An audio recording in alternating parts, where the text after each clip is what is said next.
Hello, and welcome to the first Objectified Q&A.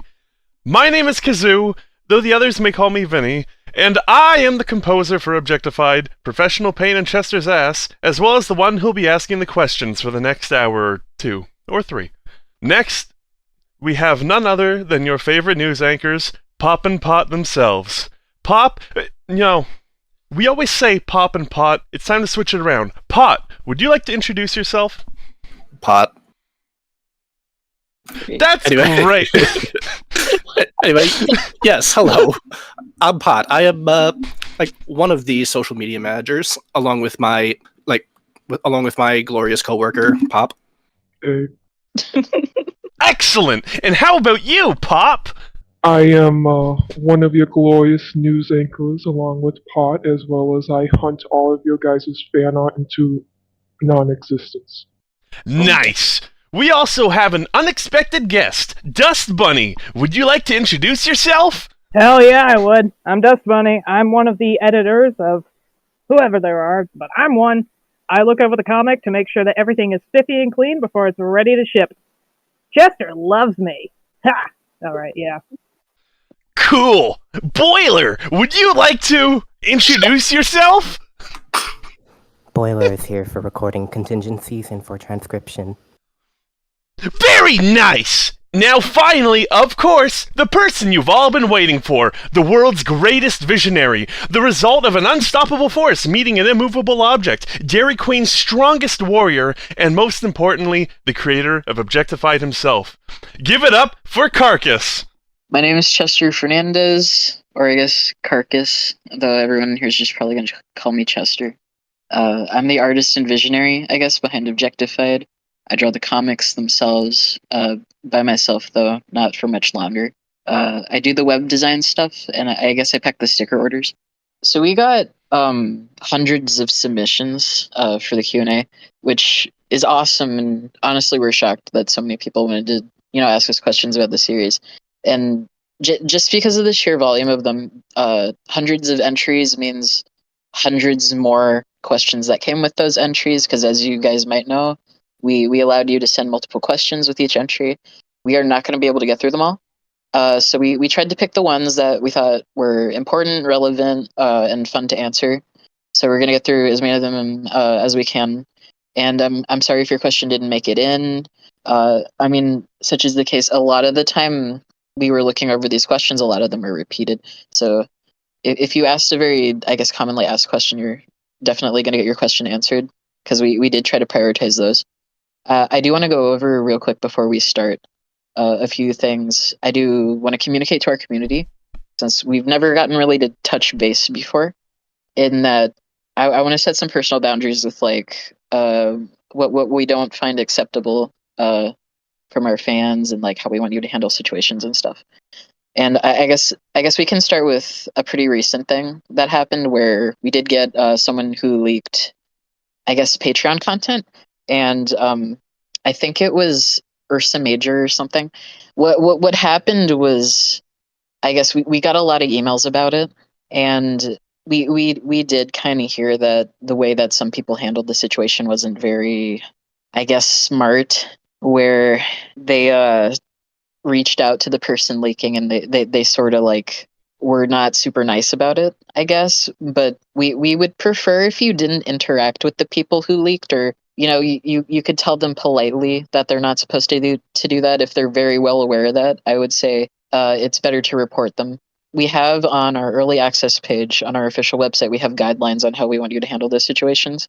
As a community, I would say if you guys haven't looked over them yet, definitely do that, where we talk about how you can report those incidents to us and what you can do as an individual to sort of handle the situation. We don't really want you to go out and talk to those people, because more often than not they do it for attention, and you're just giving them exactly what they want. Other than that, there's a few more things I want to talk about. There's with Patreon, oftentimes we'll share some early access content that's character designs, world building ideas. And there have been a few times where someone has taken those designs and ideas and sort of passed them off as their own. And if you ever notice someone doing that, like you're subscribed to our Patreon and you notice someone doing that on like social media or something, we would also appreciate it if you reported that to us as well, because we don't allow that sort of thing, and we're very not cool with that. And we would prefer to know about it so we can take action against it. And then one of the only other things I can really think of right now is like we get asked a lot, what is and isn't okay for me to do? Can I do this or that? And we do appreciate when you shoot us an email about it, you know, because we do answer those. And we'll get a lot of questions about like, can I make an AU? Can I make a fan comic? Can I make like a cosplay? Can I like do a fan project, a fandom? Because we do ask people to ask us before they start fandoms and stuff. And if you run it by us, I think it's smarter, because we do usually prefer to know where you're going to put these things, because we want to see them when they're done, because we think that's it's fun and it's cool and we want to see it. If you decide to make that sort of stuff, I would say just shoot us an email first, just so we can keep an eye on it. And other than that, I think the only thing is like let's talk about adult content real quick.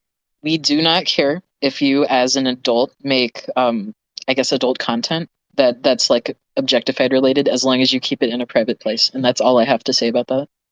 So if we're ready to move on, we can start with the questions. Let's get into it. So, what are your biggest inspirations for Objectified? Okay, so this is going to be weird. When I started with Objectified, when it was just like an idea, I was playing a lot of Minecraft at the time. We were playing Escape and Run a lot, which is a Minecraft mod about parasites. And I was sort of sitting around on this whole cast of object show characters that I wasn't using for anything. And I really wanted to use them for something. And what I wanted to do at the start was like, maybe I'll just make a short comic to sort of get them out of my system for myself. And I was like, I guess, what do I do with it then? Because I wasn't super into the idea of a competition show anymore. So I wanted to take the thing I liked the most at the time and sort of like integrate it into the comic itself. So while I was really thinking about that really hard, we were playing a lot of Escape and Run, and I was like, I'm really into Escape and Run Parasites. So that's sort of what I ended up doing with it. Was like, I asked my friends, would it be stupid if I made an object show webcomic about a parasite apocalypse? And I totally expected them to be like, that's a pretty bad idea, that's dumb, that's weird. And not a single person said no. So I kind of did just jump right into it. I would say the biggest inspirations for Objectified are definitely Escape and Run Parasites, and then Dead Space, and obviously object shows like Inanimate Insanity and BFB, because I think at the time those were the only ones I really sort of was watching, besides like HFJ1. And as time goes on, I do get new inspirations to sort of put into Objectified later, I guess. We do talk about it in a blog post, if you guys didn't know, where we explain how to use Wix to make a website. So if you want to see more about that, you can go check it on our website. So, the next question is for everyone. What inspired the crew's individual object personas? Boilers are neat. Okay, so this is funny. Not a lot of people know this, I think. The reason I'm using Carcass is because I sat down with someone a few years ago, for fun, and we were like, well, what would your cast look like if they were like swapped? Like I guess bestial objects were hominid and then hominid objects were bestial. And when we designed a swap for Wagyu, it ended up as Carcass, and I looked at him and I was like, this kind of goes hard. I'm just gonna keep this as my Sona. So that's kind of what Carcass is. He's just A5 Wagyu, but like reversed, I guess, to be nasty. Oh my god, you're Wagyu? Yeah. I'm so sorry. That explains a lot. It's because Chester is the nastiest motherfucker around. It's true. Alright, how about you, Dust Bunny? Well, plush rabbits have always been a design motif for my characters, based on a real rabbit plushie I own, so it was only natural to make one my persona. See, one of Chester's implicit rules for designs is that an object can't just be a real world animal. So a chocolate rabbit was a no-no, but dust bunnies are fair game. Also, if anyone notices, Dust Bunny is the only assimilated crew member. This is because I fucking love parasites! Thank you. I enjoy one of the drinks. They are Lemune drinks.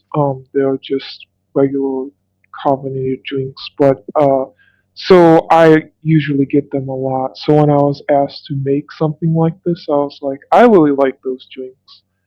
Pop specifically is a blueberry flavored one, as well as I really like red pandas, and that's it. Well, I mean, for like my object sona, like I just derived it from my normal sona that I usually use. So I'm like, how can I spin this into an object? And then I'm like, you know what? It would make a cool pot. Yeah, because it is already just kind of on your Sona, isn't it? Like the object itself. Yeah. So I just took that one aspect of my Sona and then just like ran with it as a whole other like object Sona. Yeah, when I was Complicated. adapting everyone to a crew member, I guess designs as like objects and stuff. I will say a lot of these people are just my friends. They're not really part of the object show community. They don't watch object shows, which might come as a surprise to some of you. But we took with Pod motifs from his Sona, turned it into a, I guess, object character. It was really easy with you. Can't say the same for people that didn't really know what they wanted. And then for the like the bestial aspects, like I just like some aquatic creatures. And as for me, I was at a music store called Long and McQuaid, and when I saw the world's loudest acoustic kazoo sitting on a shelf, it was one of the easiest purchases of my life. Amazing. Alright, how do respawn terminals work? Oh shit, that's a big question. Oh yeah, I forgot to say, we're gonna swear a lot. We're gonna be inappropriate. Respawn terminals, how do they work? With Objectified, I want to start by saying, with the nature of how the series is, a lot of the focus is on, I guess, the biology of an object. And I guess comparatively, compared to like a series like HFJ1, it's less about the focus of where do objects go and more of where do objects come from. So we did put a lot of thought into this, actually. Respawn terminals, they will take an air signal, which will hold the data of a dead object, and it will drag it back down, and it will put that back into the object. It will reprint it with the printer materials. And I'm sure a lot of you are wondering what the printer materials are made of and where they come from. And our answer to that is that it would work kind of like it would in real life, theoretically. They would just grow cells in a bioreactor. You know, it's nothing weird and creepy, because I think that would just be kind of corny. But that is how it would work.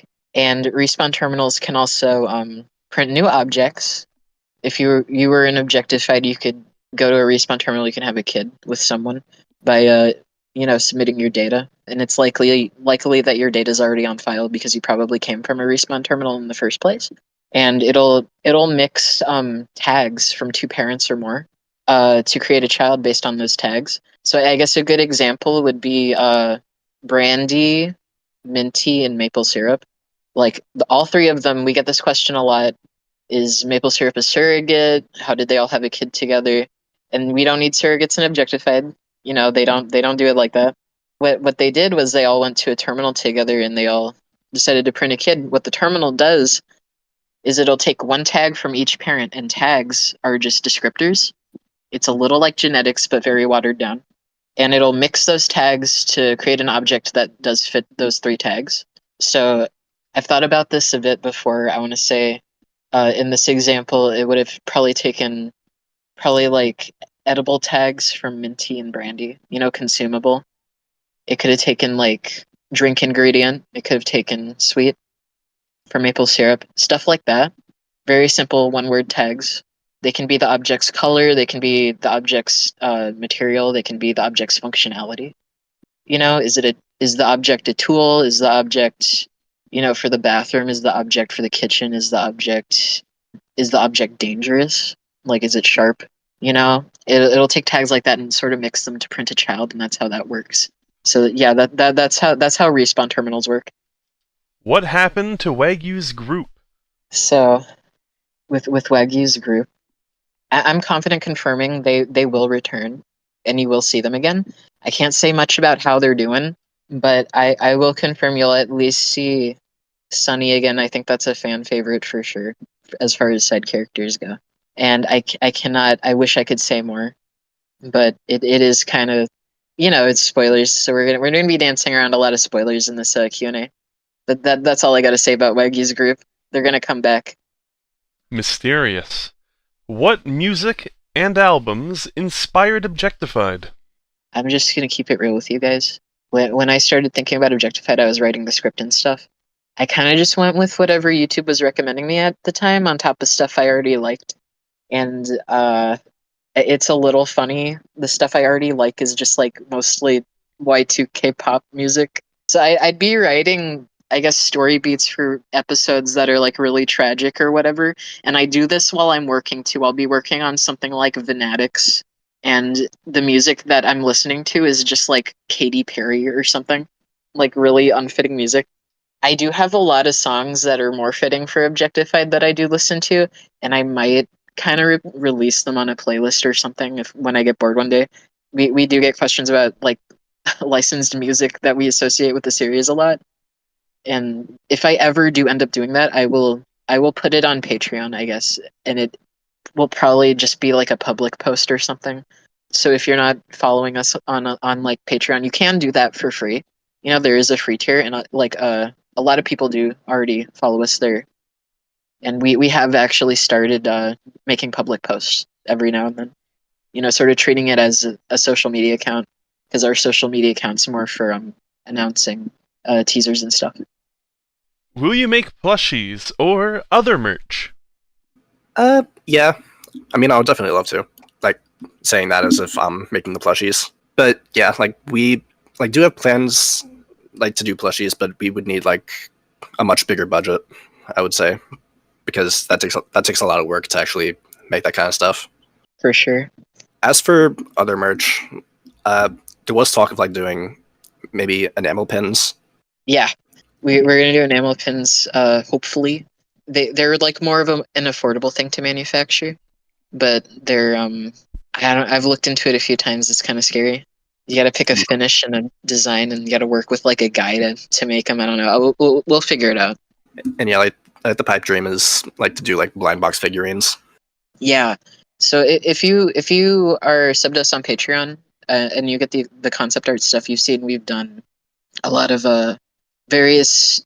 We've shown future designs and design ideas for characters as they change in appearance over time, and with how much our characters are probably going to be changing in appearance, I thought it would be a good idea to do like blind box figurines and stuff. But oh man, I can't imagine how expensive that would be, and just it would be a lot to keep track of. It's something we really, really want to do. There's a lot of things we really, really want to do, but we just don't have the time or the resources to do them right now. So I would say keep your chin up, but don't hold your breath or anything. If you want it to happen faster, you could probably just pitch in, I guess, financially, and it'll probably speed the process up. We have a Patreon, and we have a few like merch things that you can buy, I guess. Other than that, I guess we are going to start shipping that merch in other countries soon. I keep vying for the official Objectified chainsaw, but Chester says that's a dangerous idea and inefficient. But I'm making it. Boiler Thank agrees. you, Pop. That is a terrible idea. I'll be the first one to buy it. Thank you. I'm my God. second. All right. What software do you use to draw? Okay. The software itself, I do the comics, like the line work, and more often than not, the coloring and the backgrounds in Paint Tool SAI. And I'm just gonna call it Paint Tool Sci because that's what I called it in my head. It's Paint Tool Sci 1. There is a Paint Tool Sci 2. I've never used it because I'm too lazy to switch. And other than Paint Tool Sci, I use Clip Studio Paint to do filters because sometimes I needed to blur things, to outline things like text. And I'll use, how do you actually say it? Rebel 5 Pro, whatever. That one, we use that for a lot of the teasers now, I think, and sometimes we'll use it for outdoor backgrounds. So I guess in a lot of Dynamite and Mushroom episodes, if you've seen those painterly backgrounds, it's probably made in Rebel 5 Pro. And if you're thinking about getting it, it's a really good art program. It's really fun to use. I would dare say it's like kid picks for adults, but it's very expensive, and luckily it does occasionally go on sale for like $10. So if you guys keep an eye on it, you can probably nab that too and start using it. I would like to add in that it really is a really good program, especially for anything texture-wise and stuff like that. Boiler recommends if you want to get it, wait until the Christmas season. That's a good idea. We all got it for $10 because one of our friends told us about it. I And never everyone kinda used jumped on mine. it. You should, because it's really You good. should. Fuck! Okay. Next question is... Wait. This can't be right. What do you think of Paul from The Amazing Spider-Man? They remind me of an objectified character. Great. Yes. This is the level we've sunk to. I can't do the bit. I can't do the bit. This is my friend. They submitted this question. Hi. This is a perfectly legitimate question that one of your adoring fans have asked you for the Q&A. Boiler thinks it's cool that you won't answer the questions of your fans. Oh my fucking god! I would like to say that I love this fan in particular. True. Paul This has is literally- Paul is awesome. I don't know. I love Paul. What does he do again? He cucks Spider-Man. He's literally Minty. Next question. No. Can I make a fursuit of one of the characters?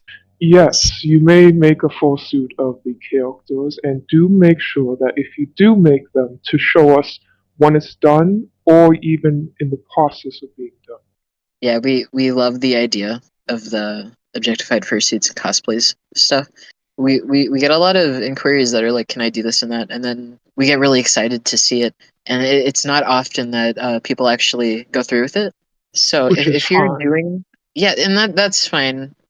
But my point is, we are really excited to see stuff like that, and we really want to see you guys do it. So if you get the idea to do something like that, I would say still run it by us, even if we love the idea, just so we can know where you're putting it. Like what social media or whatever you're gonna post the pictures to, because it is such a fucking honor to have made something so popular that people want to dress up as like the characters and stuff.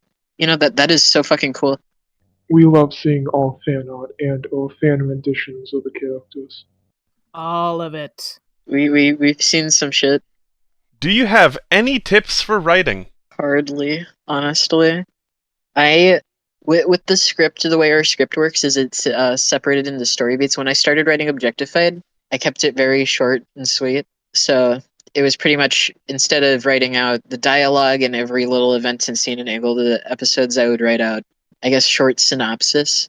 So I guess a good example with the very non-descriptive episodes would be like episode 2, The Wolf, where in the script it said was show Razor's motivation for going to Center Ring. And I just kind of had to work with that. And that's what works for me. I don't know if I could necessarily recommend being that vague with your script if you're going to write one for a webcomic. With the dialogue itself, you kind of just got to get a feel for it, for like what exactly you want, I guess. I have like 2 revisionists. It's probably about to be 3. I'm And a revisionist. Yeah. D-Bunnies are one of my revisionists. The others are Banner and potentially Staple Remover, if we can get them into the groove of that. And what they'll do is they'll look over my draft for an episode. And if you're sub to our Patreon, you know what the drafts are. They're pretty much just the episode in a sketch format. And we do show them to people if you sub to the Patreon. And they'll look over the draft, they'll suggest changes, and then we'll change them. And that's sort of our writing process, I guess. Vague script, short story beats. I wrote out the story beats. I got a little help occasionally from people here and there. And what I did then was I separated the story beats into episodes. So that's how I sort of do it. Every now and then I'll get new and better ideas, or I'll grow out of an old idea and I'll go back and edit the script. And that is pretty much all the nuance that there is to it for me. It works for me. I do consider it to be pretty bare bones, honestly, but when you want to do something like a webcomic, you kind of just have to jump into it as soon as you can. I would like to add one tip I would have that is just for writing in general, and that is something that I tend to use during any creative process, especially if I get stuck. What I do is whenever I get stuck on a story beat, or if I don't know what to do next, I will keep it in the back of my mind, and then I'll do something else like walking or chores around the house or anything like that. And if you train yourself enough up with that, your mind will start subconsciously thinking on what you are wondering what to do next. And you may get yourself to a point where you just start imagining what it is next, and then you don't have that block anymore. Yeah, that's good. Yeah, and a tip that I would have is, to also explore, because different people have different writing styles.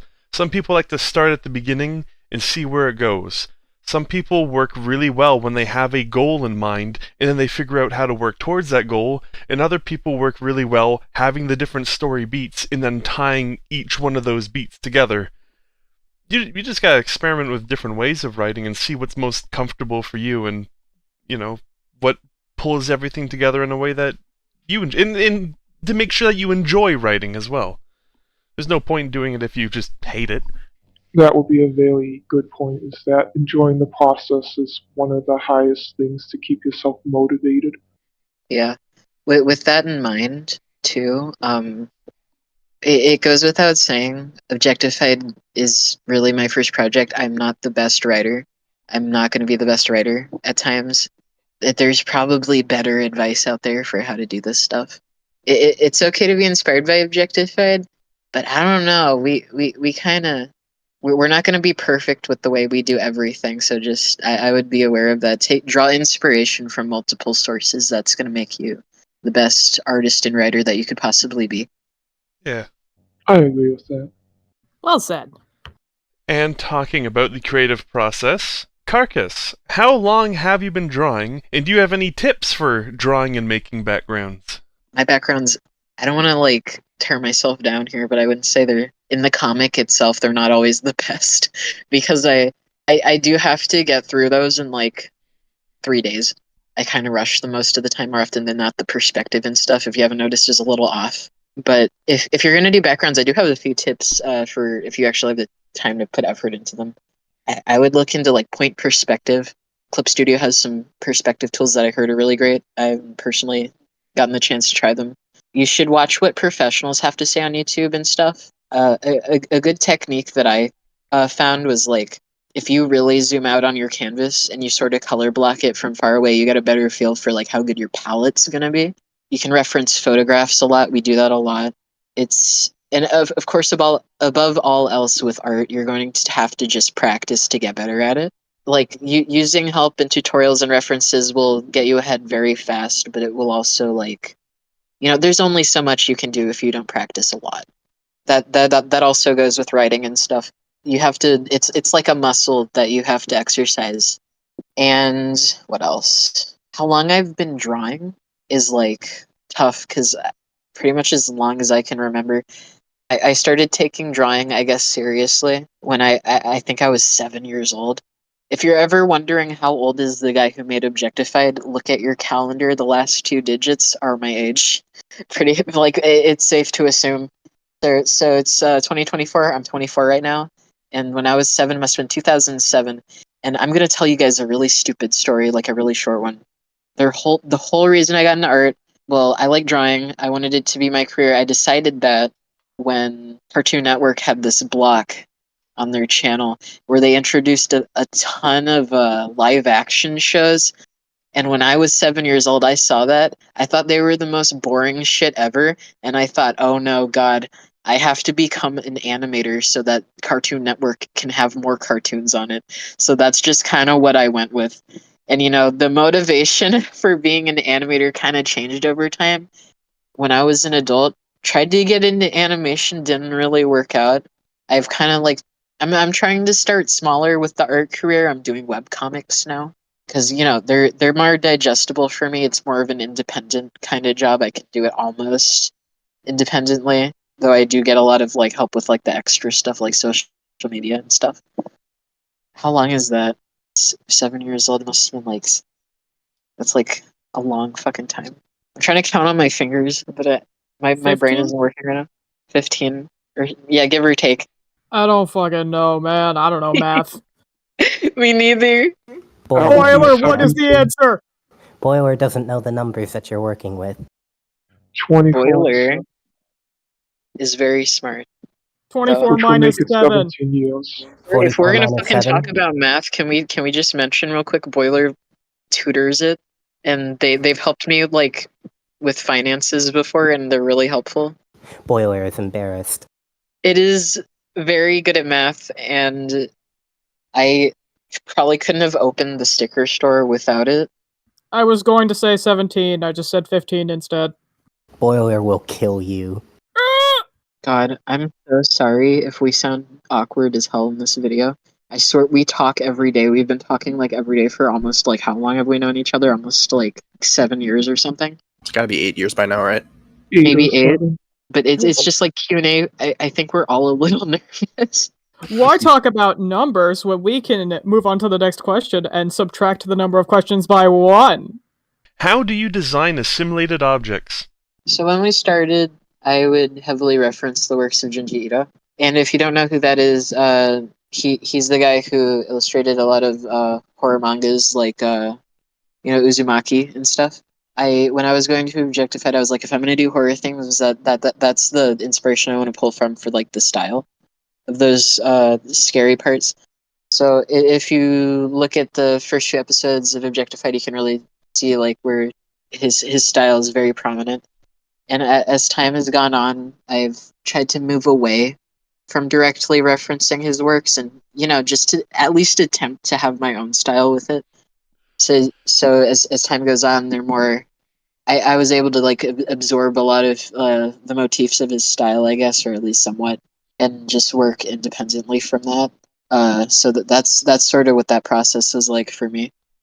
For everyone, how do you guys keep up the motivation to work on Objectified? Can you give me advice on how to stick with making comics? Boiler doesn't know if Boiler is qualified to answer this question, as Boiler has not been part of the team for very long. Yeah, However, that's true. Boiler finds the drive to work on Objectified because it makes it very happy to see Chester enjoying its projects. We love Chester almost as much as we love Boiler. All right, Carcass. Oh god, that's a good question. Autism. True! I mean, what else am I supposed to say? Spite? I think those are valid answers. Like, Chester is surviving on pure rage alone. I am. I don't know. It's a tough question to answer honestly, because I'd be talking about it for fucking hours. Like, what keeps you going on Objectified? It's what launched me into Objectified was just the fact that I could not let go of my characters. I tried to like go back to other stuff that wasn't object shows, and it just did not work. I made Objectified because I had to get them out of my system, and I'm like a fucking restless spirit of a man who was murdered or something. I just have to do it. I don't know. I just can't stop doing it. Dust Bunny, do you have any advice? I mean, a lot of what we were talking about before about making something that you enjoy does apply to how to stick with making comics, and I agree with that. I think that's honestly pretty good. I'll say that my contributions to Objectified are certainly not as much as drawing, and most of the time I just follow Chester's lead. That man is a workhorse. Look at him go.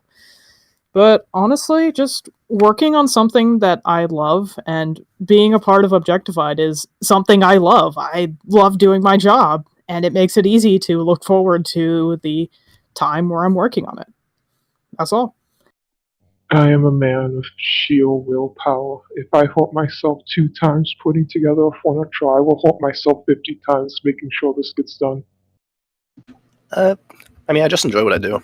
Like, I like writing up the announcement posts. I like searching through social media for all the cool posts and fan arts and everything that you guys make for us. Which you need to tag properly. Oh I will kill you. Yeah. Okay. Guys, tag your fan art. Do We're it. gonna find you. We're gonna find you anyways, but you make it easier for us. Make our jobs easier. I was to give any advice, if you're going to make a comic and it centers around a character, make sure you like drawing that character, because you'll be drawing them a lot. And Oh, depending God. on how much they appear and the length of the comic, you could be drawing them hundreds or even thousands of times. So, if you like drawing a character and you like drawing them a lot, then that's a good sign. If you hate drawing them, maybe you shouldn't commit to drawing them a lot. Before we move on, probably goes without saying, we are all adults. Probably worth mentioning, we are all in our like 20s and stuff, everyone on the team. Boiler is studying graduate mathematics. Boiler sure hopes that it is an adult. And Except for- we're a little older, we have a little more, I guess, free time to be doing stuff like this, and that is also part of why it works, I guess. If you're thinking of doing comics, you probably like, there's a good chance you have a job, or you're still in school, or you're both. Keep in mind, the only reason we're able to be so ambitious with this project is because I don't have a lot going on. I'm done with school. You know, Objectified kind of became my job. That's all I got to say about that, though. Here's another pressing question. How old is every character? Oh yeah, we got this question in an email a while ago. The way we sort of answered that email was a little vague. We gave age ranges, and I guess I'll take this time to like go through every like, I guess, most important character, or at least the ones I wrote down ages for. Though with some characters I might just keep it a little vague. So we'll start with Razor. Some people aren't really sure if Razor is an adult, if I recall. Razor is 23 years old. Gum is 26. Razor and Fuzzball is 22, or was 22, before she fucking died. And same with Sharps. Sharps is 26. Dragon Scale's 29. With Dynamite and Mushroom, we're just gonna say high school graduates. We're gonna keep those guys a little vague. Brandy's 45. Minty's 40. And Sugar Cube is 9. Or I guess whatever second grader age would be. Because I don't mind specifying Sugar Cube's age too much, because we do kind of drop that she's in the second grade, and I guess that's like normally that's more like the age of 7, but I kind of just put 9 here, so she'd be a little easier to write, I guess. Comet is 32 years old. Painkiller is 28, and Fossil's 57. I know we told some people Fossil was pretty old, and they were kind of shocked. I mean, guys, it's in the name. I draw crow's feet by her eyes. Are you really surprised she's that old? And then we have Spool. Spool's 25. Citrus is 28. Wagyu's 24. We also get a little confusion with Wagyu, because he acts a little childish. He's 24 years old. He's just a man child. It's okay, guys. That's all we have for ages for characters that are in the comic. I will say, obviously, with side characters that people are really fond of, Sunny, Water Wiggler, Milkbone, they're all adults. I haven't really thought about how exactly old they are. I would say early 20s, all of them probably. Kind of like Wagyu. Sorry if I forgot your favorite side character. What licensed song would be the theme for Objectified? I thought about this a lot, and it's still a really hard question to answer. What really gets me pumped for like Objectified as like an idea, aside from the song that Vinny did, would just have to be like as a licensed song. I would say Smells Blood from Devilman Crybaby. I think that's what it was called. I listen to that song sometimes when I'm working on the more intense, I guess, concept art and story stuff. If it wasn't clear what kind of webcomic we're making, it gets pretty intense. And it's kind of just getting started. Like, we're just getting to the good stuff. So I think Smells Blood is a really fitting song for Objectified. For everyone, how did the crew find each other? How did I meet you guys, actually? It was All so right, long ago. Carcass. I'll probably cover for a lot of people here when I say every single person in this call right now, I met on a forum a long time ago. I guess almost like 10 years ago. Or at least with some of them almost 10 years ago. And from there, sort of just stuck around each other. We still talk, we play games pretty much every day. Almost, or at least hang out. And now we kind of do work together on each other's projects. So one common interest, I guess, kind of brought us together, and then we kind of just went from there, and I guess kind of grew up together in a way. A majority of us met when we were teenagers, or I think all of us, right? Yeah. Yeah. Pretty much. Yeah. So once upon a time, there was a big old dumpster, and they threw all of us in there, and no, I'm lying to you. Speaking of meeting as youths, haha, I dated Chester once. We were in high school. We aren't in high school anymore. I regret everything. I don't regret everything. It was fine. Chester's fine. He's cool, We ate actually. Euros in a mall together, and we made a big mess. That's how you Hell say it, right? yeah. Is it Euros or is it gyros? I keep fucking forgetting what they're called. They're I haven't eaten them Euros. in years. Do you remember the dollar bill I dropped off the balcony? Yes, Thank God. I do. Alright. I stole them all and I keep them in my radio tower for my own amusement. Help. Help. No. Help. Help! I mean, same answer as like Chester, pretty much. Like we all met through like a gaming forum, and then which just spiraled into all of us just being like just hanging out in like a Skype group, which then transferred over to Discord, and then like all of us losers were just hanging out ever since. All I wrote in my notes was the internet. True. Pretty much. True. I mean, you're not Also, wrong. I didn't date Chester. I also did not date Chester. I may or may not have. 2 people in this call I dated in high school. You don't get to know who the other one is just because I don't feel like telling you. So there you go. Will you ever be open to character suggestions? No. Pretty much short answer, no. Long answer, when we bring people on to like work for Objectified, like to do character designs for Objectified, we generally prefer to do people I already know, or at least like know and trust. And I'm not super privy to the idea of that being like you know how like Jack and Jellyfy does it. I think that's how you say their username, where you can do character suggestions as like a Patreon reward, and then they'll put your little characters in their show for like a minute. We're not going to do stuff like that, just because the idea of including a lot of the characters and stuff of a bunch of people I just never met, I don't know. Personally, it bugs me. Like I wouldn't do it. To each their own, really. I would say, but with Objectified, we're probably not going to do that. Could a character eat a larva without becoming infected? I would say only mushroom. We'll get this out of the way because we don't get to talk about parasites a lot. I will clarify. We wanted to make them as dangerous as possible, like dangerous to touch, dangerous to be around. And part of that, in order to achieve that, I decided a parasite would reproduce asexually without needing really each other, I guess, if that makes sense, if you guys know what that is.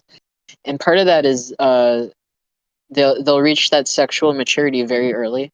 So like the larva, if you look in the episode where they cut one open, to look at under a microscope, that there's this green gunk kind of oozing out of it, and that we call that egg slime. Just to keep them very dangerous to touch, we made it very unsafe to handle them, like at any stage of their life. So that's sort of how that works. So I would say only mushroom can do something like that for sure. I wouldn't eat one of those guys if I were you. They're very indestructible. They're very gross, and they spread like wildfire. But what if they It's were just like in. with like the precision of like a pufferfish? Precision of a pufferfish. Yeah, because like how you have to like be very careful when cooking a pufferfish. Oh, like the fucking poison thing. Yeah. It's called fugu! Fugu, if it was fucked up and evil. Boiler So just would regular eat a whole- fugu. Boiler would eat a whole blowfish. Pod would eat fugu. Will you release a physical book for Objectified? So, with physical books, there's a lot you have to think about. Not only would it take time and resources to try and make sure that the book looks right or we get to the right person, we also have to translate how we do the comics right now into the comic book way. And with all of that, if we ever did do that. It would have to be after it's over so we could actually pay attention to the process and everything like that, as well as it just depends on how much demand there would be afterwards if we could even get to that point. Where does your inspiration for monster objects come from? So this one's kind of tricky because when I joined the object show community, it must have been like 2021, I think early 2021. I just would kind of see people drawing objects with like the paws and stuff, and I just started doing it. With the word monster, it's kind of weird. When I was growing up, kind of like I think it's still like this. People were not very fond of furries. Didn't want to use the word furry when I drew anthropomorphic like characters and stuff. And how people would generally get around the term furry is that they would use the word monster to sort of like I guess cheese it. So I took that dialect with me into Objectified. I took it onto my first like other project too. It just sort of works. I thought more about the word monster used in Objectified. I thought, well, that's kind of a condescending word, I guess. So we've sort of moved away from it. You know, I painted it like in the first episode as like a little offensive, and then from there I decided, okay, we're gonna use the word bestial instead, just generally, and that's sort of how that happened, I guess. Not much else to say about it, really. Boiler thinks you're a coward for not calling them furries. Nobody just want to call them furry objects. What if they have scales? Scaly object. Exactly. I'm a scaly No. object. No. Yeah. How do the rings feel about one another? What happens if a monster enters the center ring, for instance? So on the way in, let's start from the back. We have Outer Ring. That's the Wild District. In a Wild District, there are no laws. Just they function on order. That's why we named the bonus comic that. And they're rough and tough, and they have an honor system, I guess. You go into Middle Ring. Let's say a monster from Outer Ring goes into Middle Ring. They want to integrate into society. Middle Ring is very scared of monsters. You know, even if they don't want to admit it. Because they do have to live on the edge of Outer Ring, and when Outer Ring monsters get desperate, they might hunt in Middle Ring, and you know that causes a lot of problems. Outer Ring generally looks down on that behavior, you know, as well as the other rings. And let's say your monster integrating into Middle Ring, you're probably gonna have trouble fitting in. You know, it's gonna be very different. There's gonna be law. You know, you have to work for your food. You don't hunt it. You know, just the way it functions very different. You go to centering, I want to say centering's just like, I guess, how a city would be in real life. You know, it's very diverse. By the time a monster that started in a wild district gets to somewhere like centering or high society, they're probably going to be pretty socialized and stuff. Otherwise, I think they would struggle a lot because cities are very busy and they're very particular the way they work, I guess. The way Center Ring feels about monsters probably a lot nicer than Middle Ring, because they're pretty far from the Wild District, and the monsters that do eventually make it over there, they're a lot tamer, I guess. Other regions are a little different, but we'll talk about that in the future. We talk about it a little on Patreon, I think, and if not, we definitely will in the future when we put out concept art for them. What are your plans for the future? Will there be a book 2? How long will Objectified run? So I'll confirm there will be a book 2. Obviously, otherwise we wouldn't have bothered calling what's going on right now book 1, right? I can't say about a book 3. We're going to try not to let it run for that long. I think that'd be a little redundant at that point. How long will Objectified run, though, as a series? I would say at least another 5 years, just with the pace of which we put out our episodes and stuff, if we're able to stay on schedule and stuff. Plans for the future, there's also all sorts of stuff we want to do. You heard us talk about merchandise and stuff. As for the comic itself, you know, I'm always trying to think of ambitious ways to like do fun stuff with the website. We're going to have events and stuff.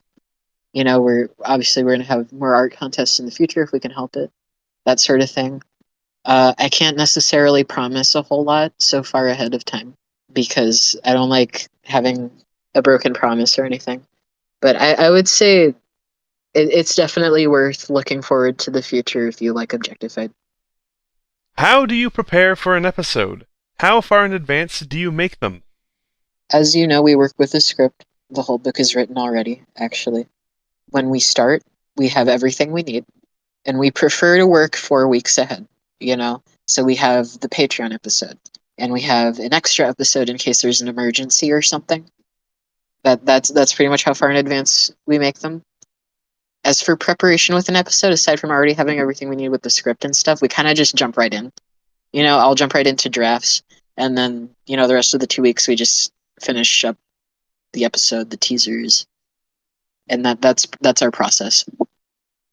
How are objects born? We talked about the respawn terminal already, you know, and sort of at least vaguely how it works. As for spawning stones, we have not talked about those, I think, at all. Just generally, spawning stones are very similar. They're a lot more mysterious than a respawn terminal, and we're probably going to keep it that way to save time. I don't like hovering on the nitty gritty of some things that just aren't necessary with world building. With the spawning stone, I want to say you'll see. Yeah, you'll see. You'll see in Reach of Ice for sure. But as an overview, if you look at our concept art gallery, we have the concept art for the spawning stone. And if you'll notice, it's a big rock full of holes. And then in front of the rock is a little obelisk. So the obelisk has 10 symbols on it. And I want to say up to 10 objects can use the stone to, you know, make a kit. And all that involves doing is everyone has to touch the obelisk. The obelisk will glow for a symbol for every person touching it. And then after they're done touching it, they let go. The big rock with the holes in it itself will generate a child, and you're gonna have to find that kid in there. It's gonna be in one of those holes. It's rough. I don't know. That's just kind of how it works. I've been debating on what exactly that looks like, and I'll definitely figure it out by the time we finally get to it visually. But for now, I guess that's all you need to know. And with the terminals themselves, the hard limit for parents is also 10. Up to 10 people can have a child in Objectified, no matter how they do it. Can I take inspiration from the comic? Yes. Yeah, as we touched on before, we love seeing the creative endeavors of our fans. Just be sure to credit us somewhere if you do. Any more nuance you'd like to add, Carcass? Not pretty much nothing we haven't already said, because we've gone over this quite a bit, I guess, at this point. You know, you get an idea for something cool you want to do, just run it by us. Safest thing to do. If a bestial and a hominid had a kid, would it be a hybrid? No. So the way that mixing those two different things will sort of work is that in a more natural way, the child will either be hominid or bestial. And the only way you're going to get these mismatched limbs, I guess, like fossil, is if you have the child with a terminal, and then the terminal has an error, you know? And one of those errors is the defect error, which pretty much just means their limbs are mismatched as like hominid and bestial, like they're mixed together. We debated on calling that defect because we were like, well, what is it really like? It's such a bad thing that it has to be called that. And the way it actually does work is that it does kind of like lower the longevity of the object's life. It is a bug in the programming of the terminal. It's not really supposed to happen. The objects like that generally have a lot of health problems, and you'll see what we mean with that later, because we do have plans to sort of show that in the comic itself. But yeah, when we do hybrids, they're usually just bestial characters having hybrid animals. You know, the animals like with Razor, it's a wolf and a bear. That's how hybrids are going to work in Objectified. Not with like hominid characters. What is your goal with making Objectified? I want to keep this one short and sweet. The goal with Objectified is to get the characters out of my system so I can go work on something else. Which character was the most difficult to write? It's a great question. I would say the one that was the most difficult to complete their story had to have been Brandy and Minty, because we struggled to figure out sort of what we wanted to do with them. And as for ongoing, or just generally, it's pretty difficult to write. Well, now it's very difficult to write Dragon Scale, just because we do deal with some pretty sensitive subjects with her. How did Brandy get his cracked eye? So I've thought about this a lot, We do show Brandy in the past where he has both eyes intact, and I figured fans would want to know sort of how that happened. I might have to think about it a little more, but what I have in my head for it right now is that it was a total accident where Brandy's mother got really pissed off at Minty for something, and she was gonna smack the dude over the head with something, and Brandy sort of got in the way of it. I'll think about it some more, and we'll see if it sticks. That's just me being honest. That's sort of all we have for Brandy's eye. This one is for everyone. What are some other object shows you've enjoyed? What was your first? The classic, BFDI, followed by one. One stuck with me. My first object show was BFB. I actually haven't watched BFDI. I've watched Dynamite Insanity. I watched Season 1, Season 2, and Invitational. I loved HFJ1. What else? I think I watched the first few episodes of The Nightly Manor. It's a pretty good show. I've watched a lot of object shows. I loved Brawl of the Objects was a really good show. I did read Escape from Abject Reality. It's really good. Those are the ones that are coming to my mind. I've probably checked out so many other little ones that didn't get super popular. I liked Love of the Sun, but yeah, I'll stop yapping about those. I'm not actually much of an object show fan. Chester dragged me into watching one, though, which I really enjoyed for the whole psychological thriller angle. So is it any wonder I latched onto Objectified? I like to say it's being made for me specifically. Of course it's for everyone, but it really plays to my personal horror tastes. You know, I'm the one who came up with the name. Objectified was my idea. To be honest, I almost called it something really stupid, and then Dust Bunny came in and they gave me an actual good name. So Dust Bunny did actually name the series. When I struggled to get Objectified finished, what does keep me going sometimes is saying I do this for me. And Dust Bunny used to always say, if you feel like you couldn't do it for you and you feel like you couldn't do it for the community, just tell yourself you're doing it for me. And so that's sort of what he's talking about, and that has helped me a lot, actually. It just so happens that Objectified is my favorite object show. Yeah, funny how that works. I only get like one station channel on the radio tower, and that only plays Battlefield Dream Island over and over again. Have you watched BFDI? Yeah, the entire thing. I didn't fucking know that. I thought for sure at least one of you would have never watched an object show before. That's like, now I've somewhat seen some of the other ones, but with how much I do, I don't really sit down and watch stuff much anymore, so.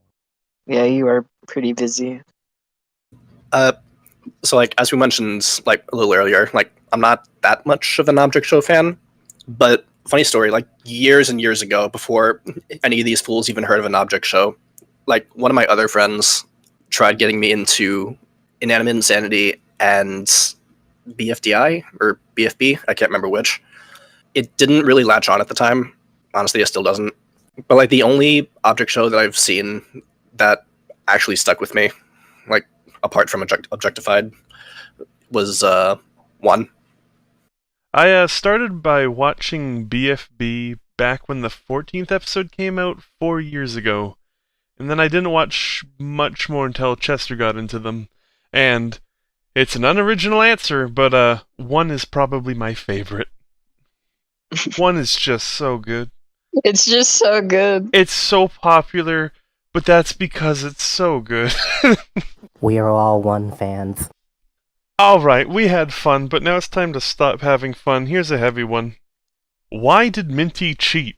This answer is actually pretty simple.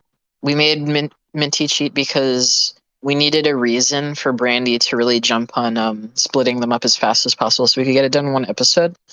You know, so we can move on to the Parasite crap.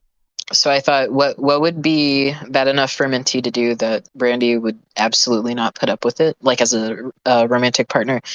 And I thought, well, obviously, I think cheating is pretty much the line for most people with a good head on their shoulders. In action like that, no matter why it's done, for what reason, it has to have like serious consequences, right? Or at least you would hope so. And Brandy is at least the kind of person to like take action in that sort of sense. So I thought it would be the most fitting thing. Other than that, there's not a lot of nuance to it. I haven't thought about like who he cheated with, how he cheated. I just wanted to set up like he cheated, he got caught, and there were consequences, and that's why they split up, and they're a little awkward with each other now.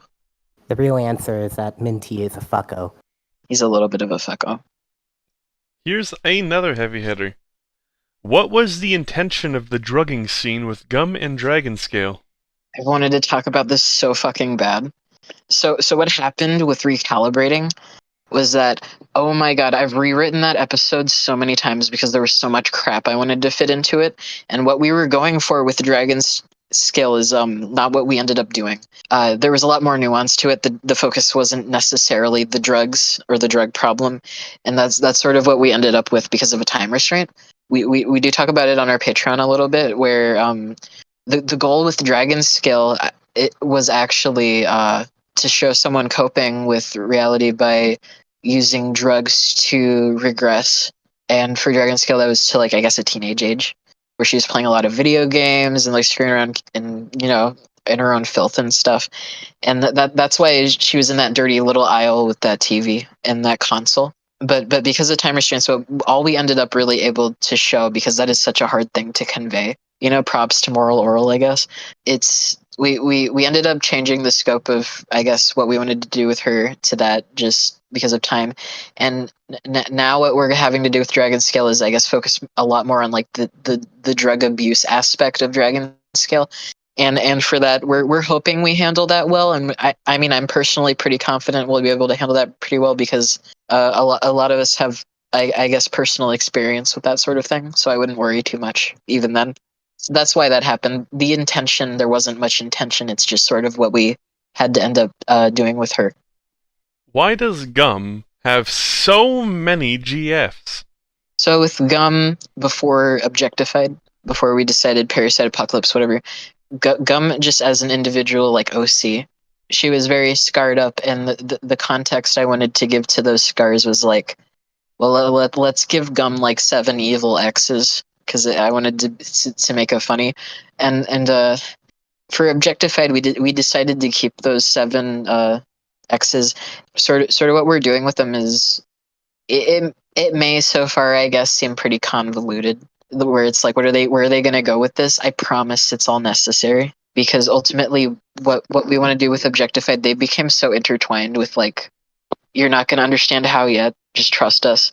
They became so intertwined with the Parasite thing that they became totally necessary to keep and include in the story. I want to say fairly soon you're going to see what we mean by that. We're going to see more of the girls. We're going to meet the rest of them. We've met a majority of them. I wouldn't even call them a whole lot of them exes, because Gum wasn't really in a relationship with a majority of them. They were just kind of in cahoots. And we do talk about that a little bit on the Patreon too. They're important for Parasite stuff. You'll see what we mean. Stay tuned and find out. Yeah, GF stands for Gum Friend. For everyone, for everyone, what's your favorite part of production? Boiler cannot answer this and does not have the context necessary to answer it fully, so... That's my favorite part of production. When the episode is done. And I don't have to work on it anymore. I don't know. That's rough, because I like working, and I do like 5 different fucking jobs, and it's hard to pick the favorite part. I guess the favorite part is when I show the draft to people, and then they give me feedback on it, because I like seeing what they have to say about it. I like getting feedback. My favorite part of production? Why, of course, it's seeing episodes 4 weeks ahead of schedule. Suckers! No. Yeah. In reality, I love getting to help Objectified be the best comic it can be. I fell in love with Chester's story from the very beginning. The way I see it, I'm just helping him share his prophetic visions with the world. I like forcing Chester to walk in the drawing lines. No. So true. Help. True. They keep me in a basement. They used to keep me in a vat of Yeah. liquid to let me out, but now I'm chained up. We feed him It's raw for the hot dogs. best. Help me. Other than that, I do enjoy making up the lines for the teasers and such like. Sam, I also like writing lines for the like all of the social media posts. On top of that, I also like getting to see the drafts like pretty much as they're done. As for me, my lawyer advised me not to answer this question. Next, were Brandy, maple syrup, and Minty in a poly relationship? Yes. Brandy, as you know, Minty is gay. We have that romantic orientation button on his ref sheet. So maple syrup is a girl.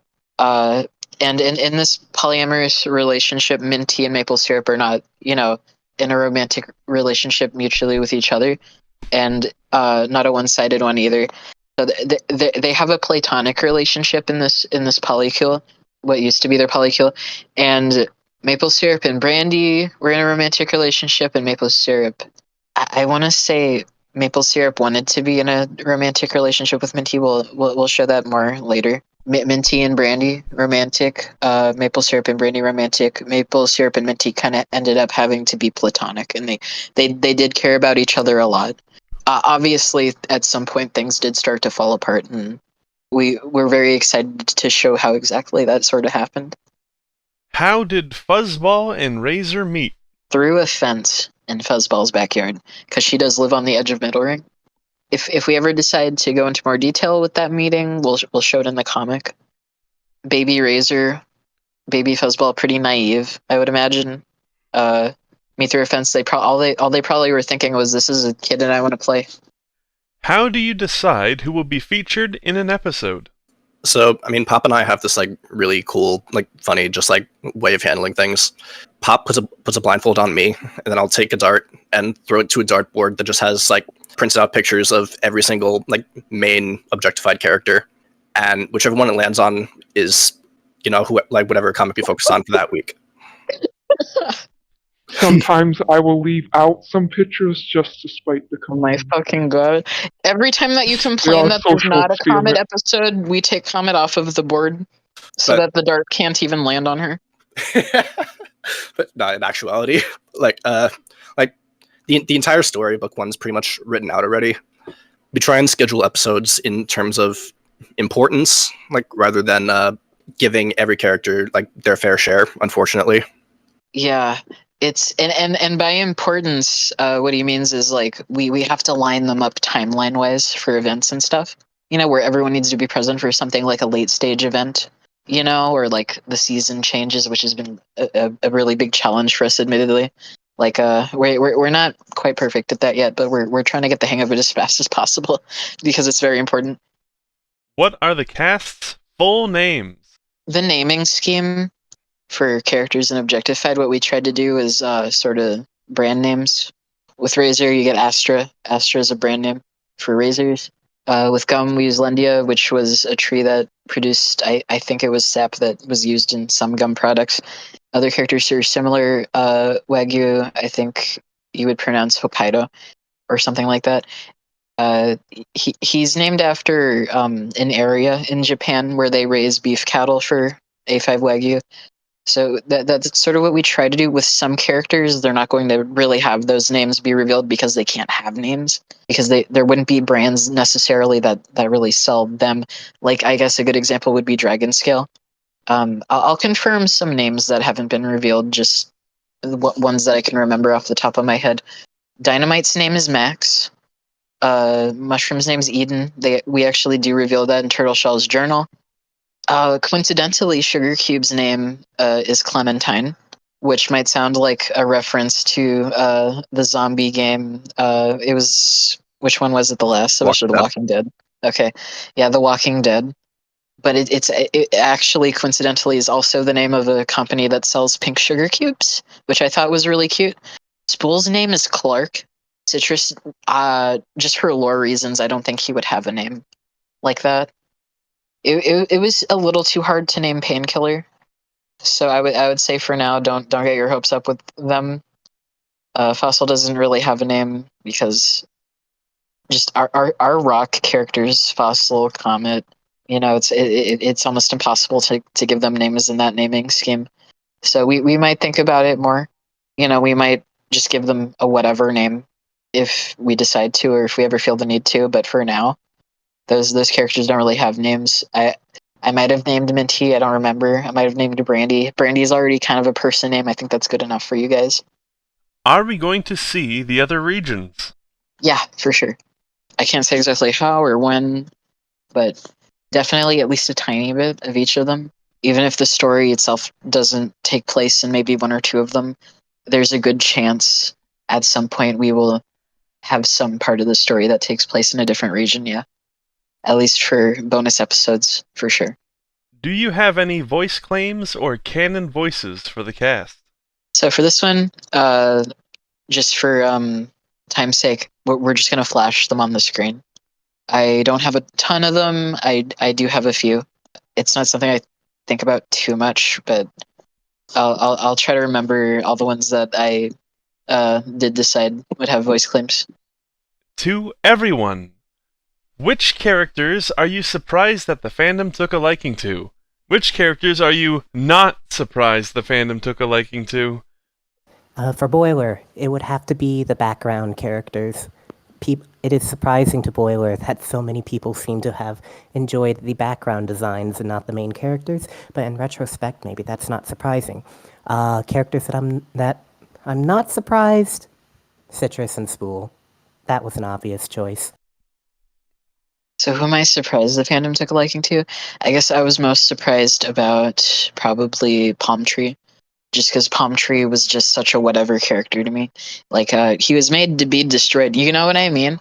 He comes in for like maybe an episode, he dies. And so many people were obsessed with him. We got so much fan art. I think people even say stuff like, I miss him, like I wish he was around for longer, it sucks that he died. And it's like, yeah, I get, he looks cute. You know, he's a sloth, he's a palm tree, whatever. But that so far, that's been the one that's shocked me the most, I guess. I'm also a little shocked when people are just obsessed with Minty.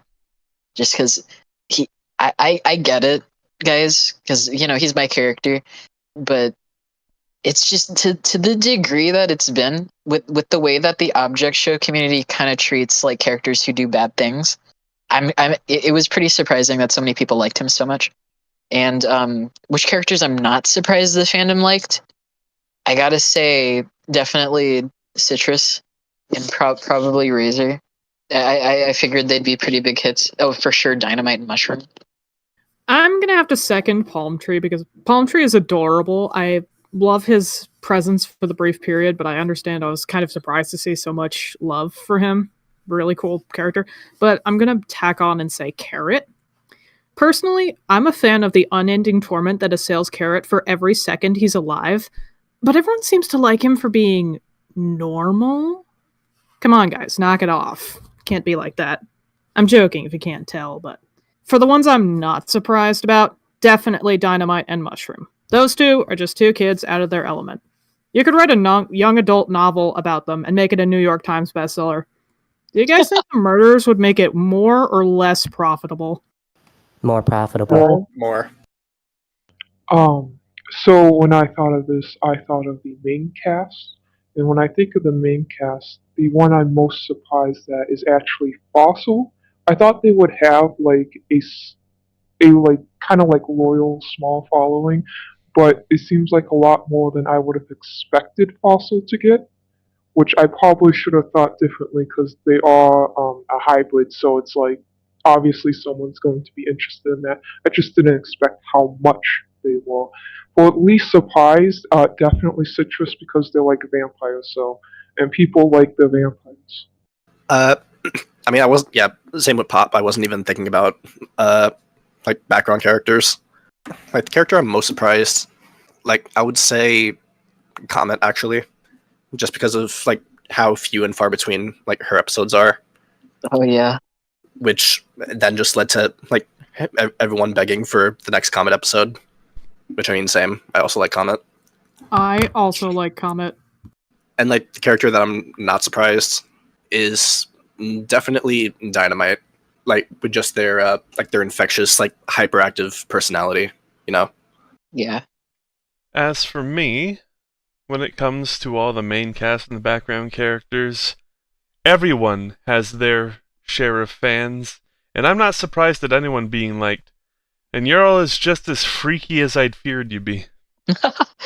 Oh yeah, for sure. Are there any scrapped characters or concepts? A ton. On Patreon, I keep saying this. On Patreon, we show a good handful of the scrapped main characters that we were thinking of using or considering using before we started the series. The cut down on the cast, there used to be 30 characters. You know, not necessarily for Objectified, but 30 object show characters that I wanted to use for something.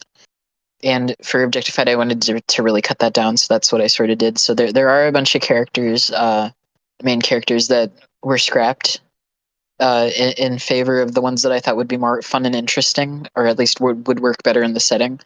As for concepts, some of our concepts get scrapped, and then I would say a majority of them just evolve and change if they're not good enough. I think, and that does happen a lot with like the parasites and stuff. And I can't necessarily give you any one example of that because a lot of it is, spoilers right now. Yeah, we do have to let go of some things sometimes. There's some things we consider still bringing in later if we can make them work. We just need the time to sort of integrate them into the story, I guess, just to see if they can work or if they would convolute it too much. That's all I have to say about that. What is the relationship between Water Wiggler and Sunny? They're into each other, if that wasn't obvious. Yeah. When will the next art contest be? So for the art contest, we really try to do them at least once a year. Now, in saying that, for this year, we might not be able to, so we're kind of on the fence on if we will have an art contest this year or not. Is Citrus the only one with a Diet of Souls? Or is there more? What is Citrus? So for what is Citrus, we'll answer that in Reach of Ice, I promise. As for the nuance of his diet, there are other objects that eat souls. They all... We talk about this on Patreon. Again, we do actually show one of Citrus's siblings who also has the same diet. I will say Citrus has a lot of siblings, and you're gonna kind of find out why and how that works, and why they're so rare. It'll all make sense, I promise. But Citrus is not the only one with the Diet of Souls. There are more. They're pretty hard to come by, and as for what is Citrus, if I could give any answer right now, I would say the first generation descending from something. I don't want to say puts kind of a curse on their children, but it's sort of similar to that. It's so much better if we show and don't tell. So I would stay tuned. You won't be disappointed with that for sure. If the spawning stones are what brings objects to life, would that mean objects in this series appear in other planets by way of spawning stones crashing on a world as meteors? Let's say theoretically, spawning stone, it landed on like Mars or something somehow. You would still need objects to touch the obelisk to make the objects with the rock, so they would have to be out there. Let's say theoretically 2 astronauts got sent out into space and they decided to do that for whatever reason, and it worked. What would happen would be the child would be born in one of the holes and it would die because it can't breathe oxygen in space. So I guess it wouldn't really work. And then in turn, what the spawning stone would try to do is the way spawning stones and terminals sort of work is they see this object I created died. I'm going to try to understand why, and then I'm going to eliminate that trait from my gene pool, and that's how they mimic evolution. And I don't think it would be able to make an object evolve in a way where it wouldn't need to breathe oxygen whatsoever. So I would say it's impossible. Yes, the water bear object. No, if 2 objects made a child on the moon and it died, wouldn't that be fucked up or what? Yes. That would be fucked up. Okay, this next one. How much of the victims' minds are even truly there once the parasite assimilates them? Does the parasite keeps the souls of objects hostage? So when Three Spines is said to be upset that it is born, does that imply that the victims are forcibly reincarnated into advanced parasites, unable to do anything but serve the hive? Jesus. That's like 5 questions. How much of the victims' minds are even truly there once the parasite assimilates them? All of it. If we hadn't made that obvious, I'm willing to say that now since we've dropped so many hints about it.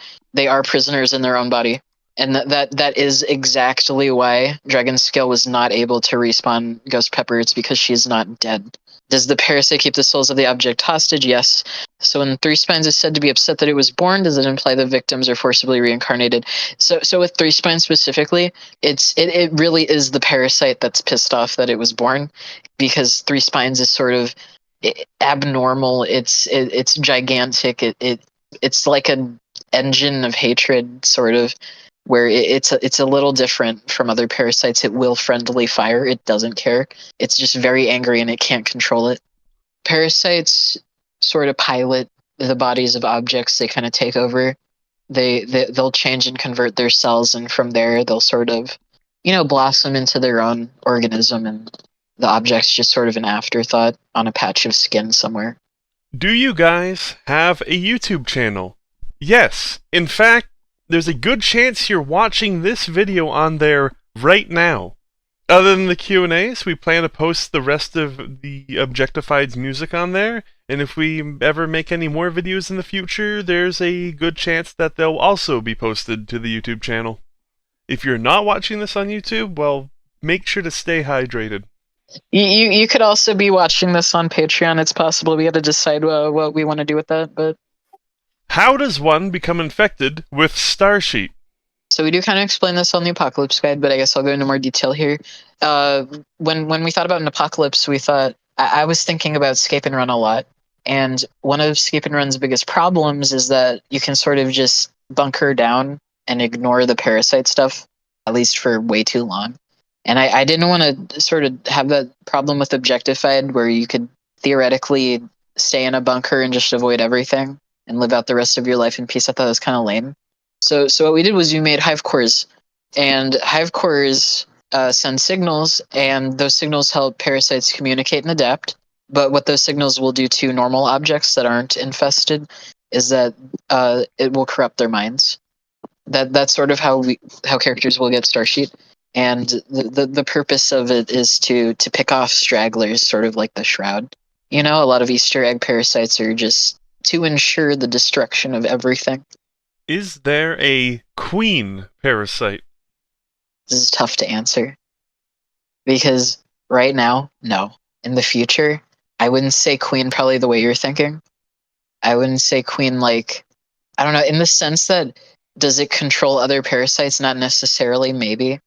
Is there a queen parasite in the sense that it'll mass reproduce parasites? Maybe not too much more than other parasites do. Part of me wants to say yes, part of me wants to say no. You'll see what we mean. So we're going to settle with that answer. Will old Patreon posts be made public in the future?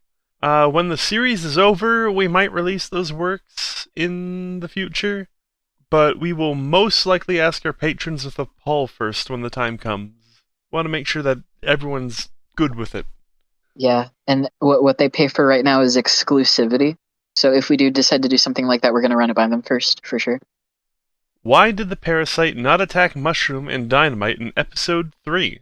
So, playing hooky was a very peculiar episode in the sense that I wanted to convey parasites actually avoiding Mushroom and Dynamite and make it look like they were, stalking and following them instead.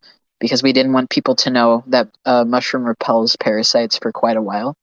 So that's why that might be a little confusing, I guess, for some people. The reason they don't attack them is because they're scared of them. And specifically, they're scared of Mushroom, because objects with a makeup of mycelium will repel parasites, at least until they're adapted. And that's why the Shroud isn't scared of Mushroom, is because the Shroud is an adapted parasite.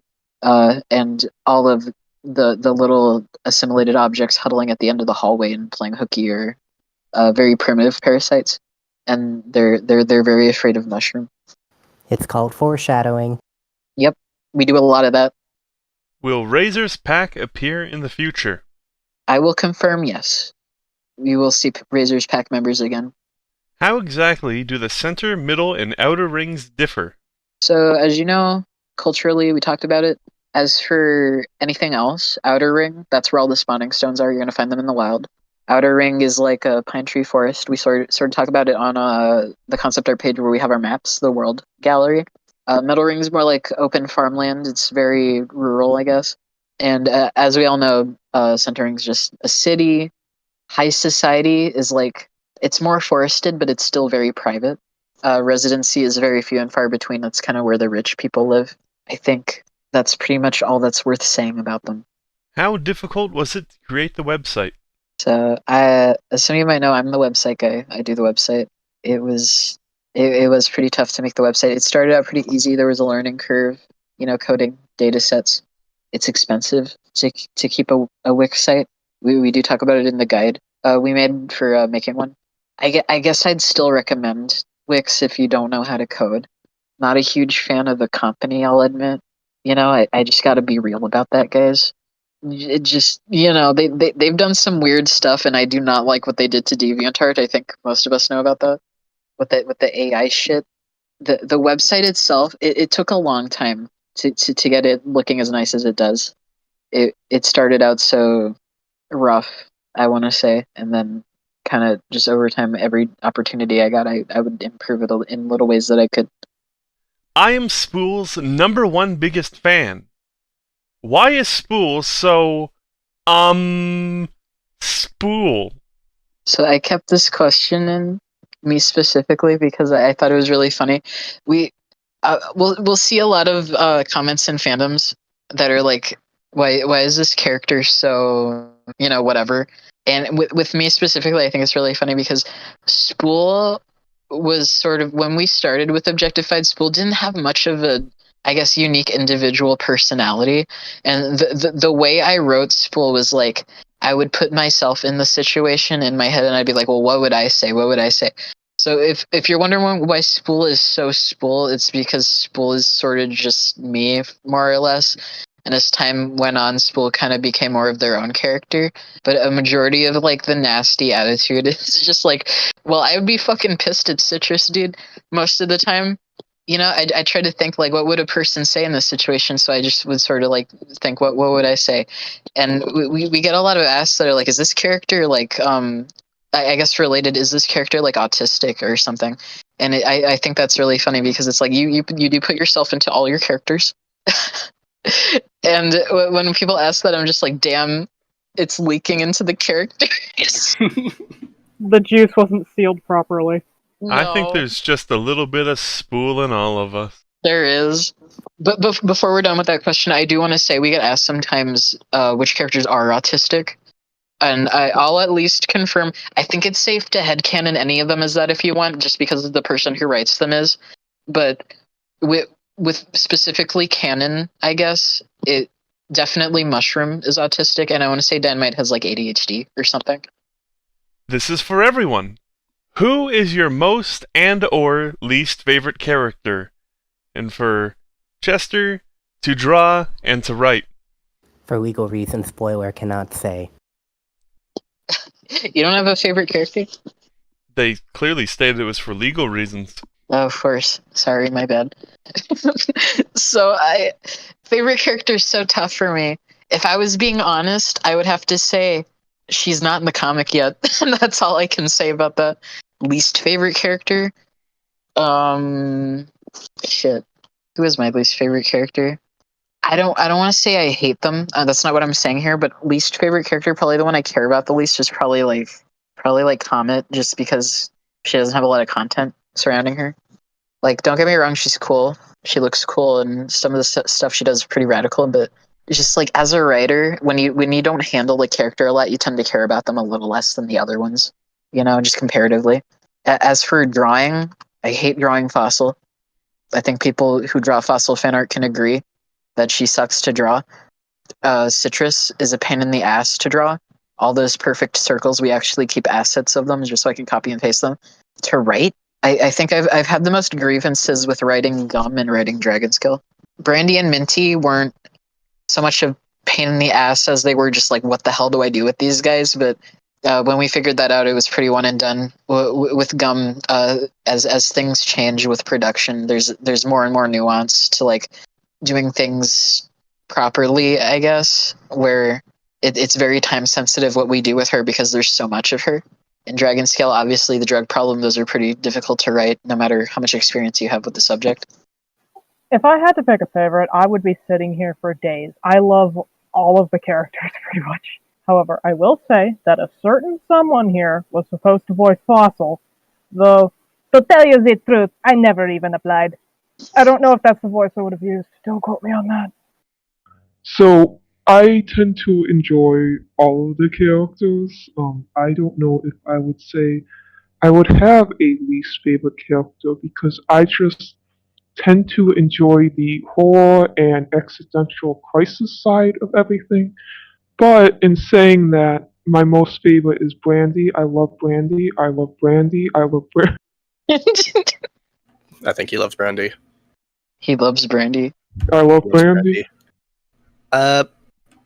I was thinking about it, but I don't really have an answer for least favorite character. I don't know, I just like enjoy them all. Like for most favorite, just like above the rest, like I would probably say Dynamite. I like Dynamite. My favorite character is Kazoo because I love myself, and Kazoo has appeared in that one extra comment. Order in Law. Kazoo is the best character. Can I change my answer for least favorite? Boiler would also like to change its answer for least favorite. Can I change my answer for most favorite? I want to say Dust Bunny. I'm the coolest motherfucker around. Next question: do any of the characters own any pets? Yeah, they do. Oh god, have we shown any of them yet? Hold on. Fuck. Spool has a pet. Spool, you'll see it later, actually. I'm not gonna tell you how or when, obviously, but I'll confirm that. Who else has a pet? Yeah, I think Spool's the only one with a pet. Are Mushroom and Dynamite dating? Technically, no. They're not dating. Their relationships at times been, I would imagine, very confusing for people. And that's because we're going for something really specific with them. By nature, right now, their relationship is sort of, I guess by definition, queer platonic. And if you asked them, like, are you guys dating? They'd definitely say no. You know, they'd say we're just friends. So is it too much to say one of them might want something more at times? It's going to be pretty unclear. And I cannot confirm or deny that they'll ever be more than friends, or if they'll ever use a queer platonic label or anything. I would say definitely stick around to find that out the long way, because I think that would be more entertaining for you guys. When will we get more Comet? / why are some characters focused on more than others? Okay, we have to remove the target from the dartboard now. SMH. On it. This is what you guys have done. Like Pot said, we prioritize characters based on timeline of events, and that's why some characters get focused on more than others. Some characters have more episodes, and we have to get through them.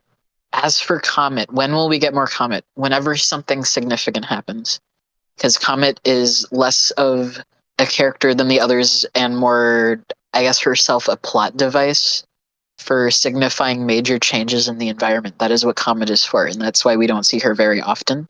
So if you adore Comet, if Comet's your favorite character, I'm sorry. She's probably not going to show up very often. And we don't plan on changing that just to please, a crowd. We're not going to really let ourselves be pressured into, bending over backwards like that for people, even if you love her, because we're very peculiar about how we want to tell this story. So we hope you guys understand. We hope you can be mature about that. But that is the deal with Comet. We wanted to say that for a long time. Do you plan on making any translations of the comic? Are fan translations allowed? Yes. We do have plans to translate Objectified into mainly Spanish, Korean, and Russian after the series is over. As for fan translations for anything else, yes, those are allowed. Just let us know first. Email us, ask us permission, and yeah, you'll be good from there. It's because we want to keep an eye on what you're doing, and also it's okay if you want to do translations that are in Korean, Russian, Spanish, and we were still gonna pay people to do that, I guess, ourselves in the end. Just work with people to do that, I guess, more one-on-one and professionally.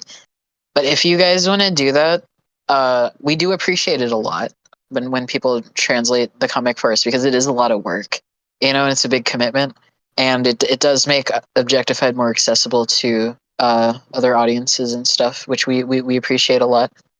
What inspired the designs of the cast? So some of the cast are sentimental objects to me.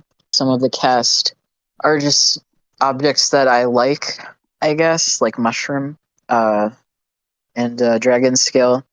I just thought they'd look cool. And then some of them I just thought, would be fun to draw, like Gum.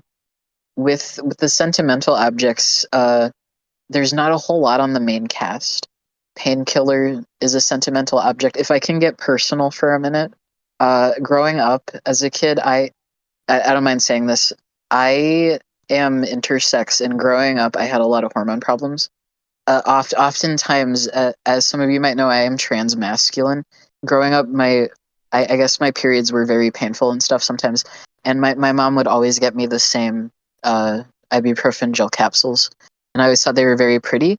And when I started working on Objectified, I sort of wanted to make one of those into a character, so I thought I'm going to do a painkiller character. So that's why painkiller is a gel capsule as opposed to like a normal, I guess, plain white or pink pill. And as for other sentimental objects, I guess there's just one more on the cast, maybe, who would be Razor, actually, if you would believe it. When I was a kid, I would mess around with stuff I wasn't supposed to mess around with when I was like playing and stuff.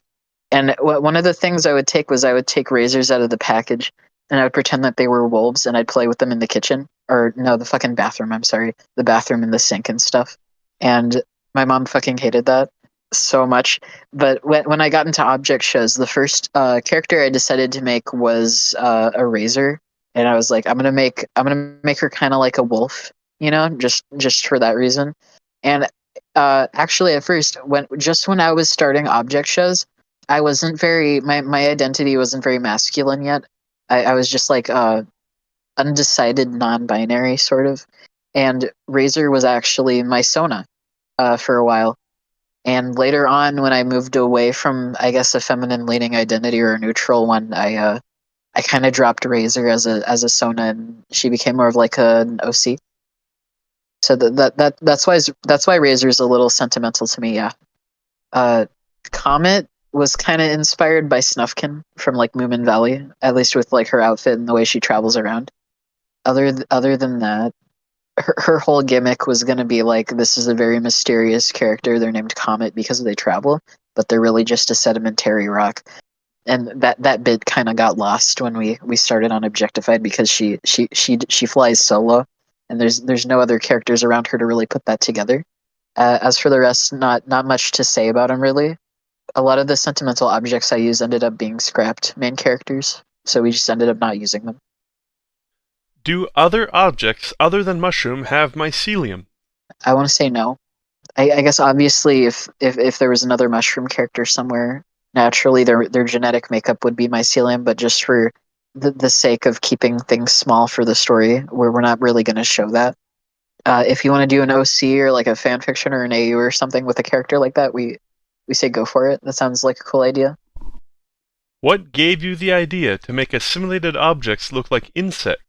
Well, I thought parasites, a majority of parasites are like insects.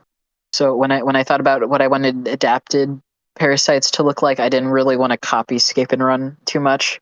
I sort of just went like, let's just keep it all insectoid and stuff, and we started to lean more towards that. And rarely will deviate from that to do just like generic body horror, I guess. What kind of gods and religions are there? What did they mean by this? Okay, we'll keep this one short. None. Are there any aquatics? Moving on. There aren't any gods or religions in Objectified. I thought it would be kind of unnecessary to have that. It just didn't feel like it would work very well when objects already know where they come from and where they go. Are there any aquatic objects? Fish, etc. I didn't ask this question, but now it's my question.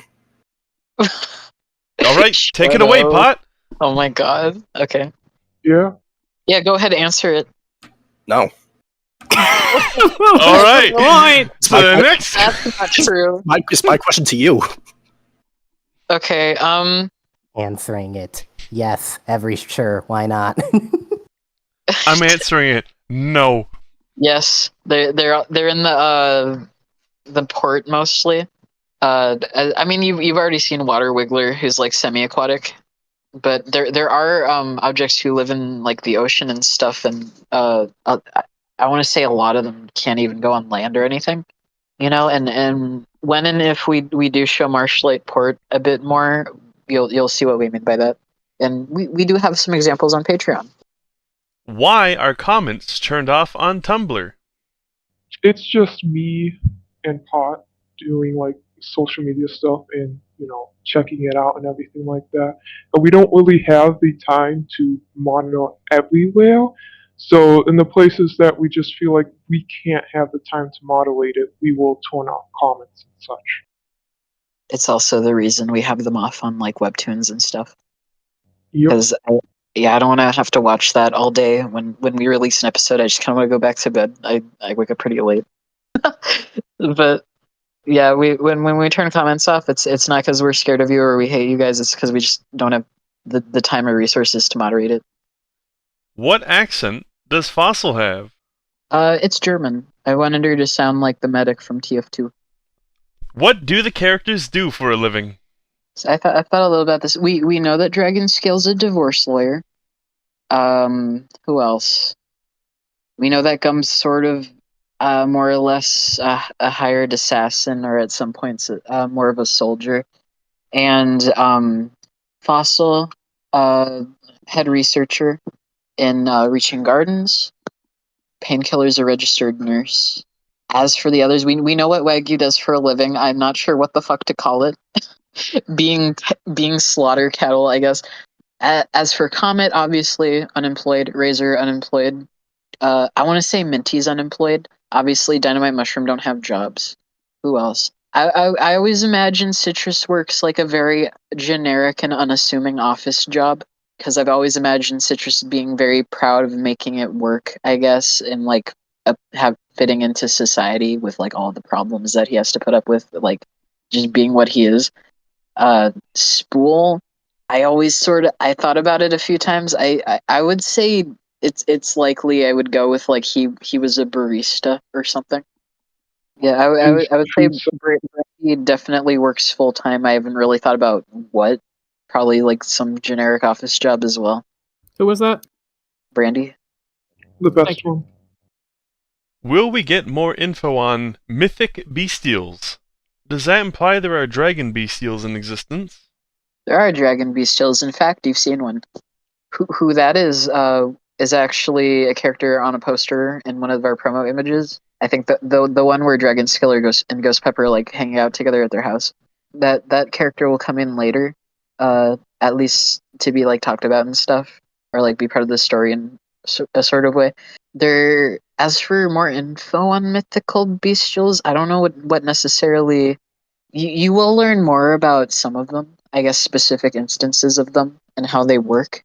Obviously, with the lawless kings and false kings thing, we're going to see a lot of more special, I guess, bestial objects that have they're tougher and they're more powerful, and more likely than not, a lot of them are going to have special powers like that, like the way a dragon would breathe fire, like the way Dragon Scale would breathe fire.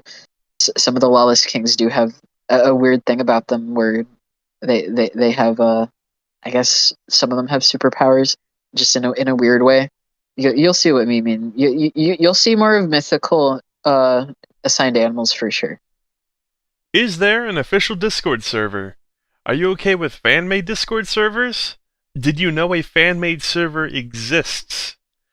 Just like with comments on Tumblr and Webtoons and such, we have no interest in managing an official Discord server, moderation is complicated.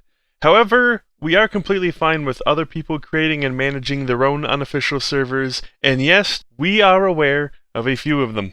Those are your communities to, hang out, talk, do your own thing. That's all up to you. Be awesome, dudes. And if you're gonna run a community server, good luck. Good luck. Very good luck. Can food objects go rotten? No, because like we say in the organ space intermission, objects are made up of cells that have the anomalous ability to sort of regenerate. The way that your skin cells sort of repair themselves. It's pretty much the same deal. An object that would break down would repair itself the same way like a human body does, or an animal. And I would say only disease and I guess immune system failure would allow for such things to happen.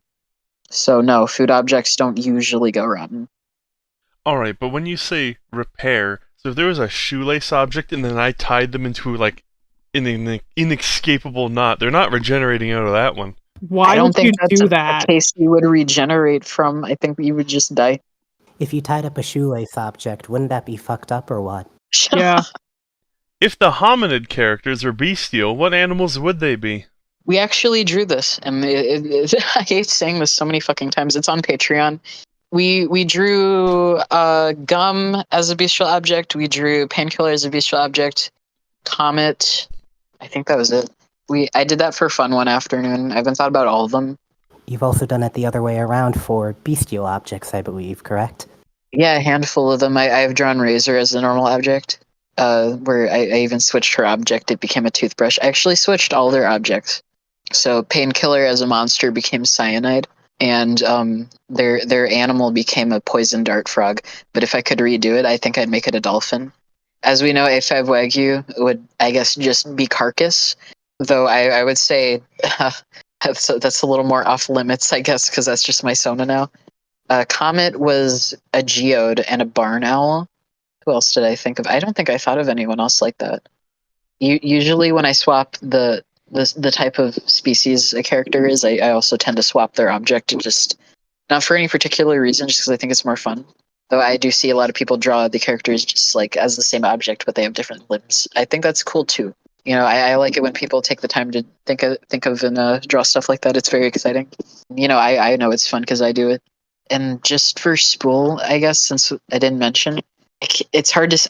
I guess Spool would be a bird or something. Gum, I forgot to mention. Gum was, I think, a spearmint stick of gum that fell on the floor or something, and it got kind of fucked up and hairy. And the animal I gave her was a wolverine. And if I had to give Brandy an animal, I guess something roughed up like a badger or something. He does have big badger energy. Yeah. He's a rough and tough sort of guy, I guess.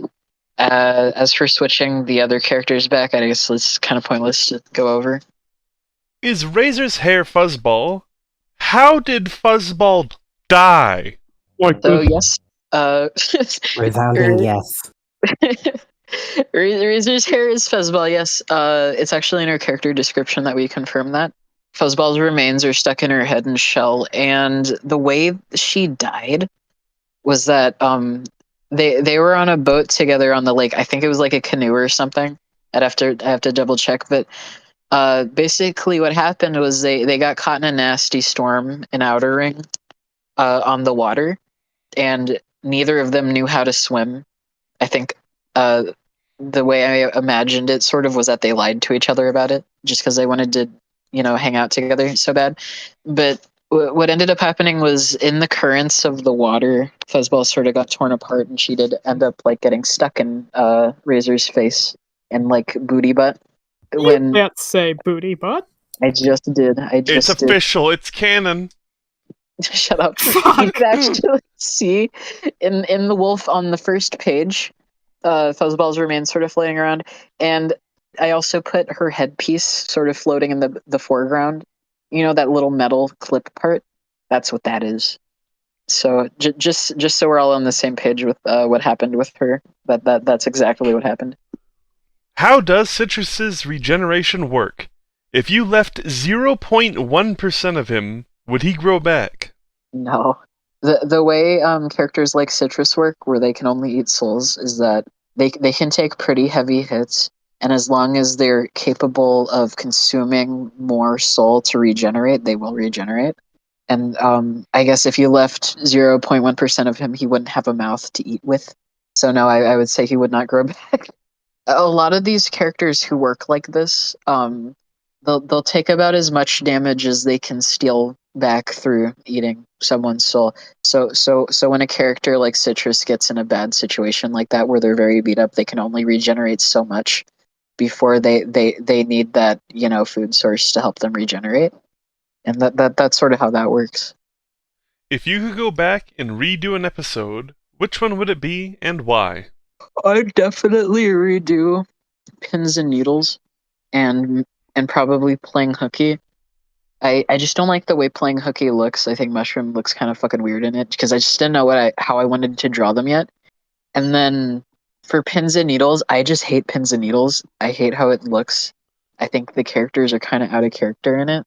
They're very corny and I guess like anime-ish in like a weird way in my opinion. But I know a lot of you guys really liked Pins and Needles, so obviously I'm not going to go back and change any episodes. I just got to keep moving forward. But if I could, I'd definitely change those. I'd make Pins and Needles less corny.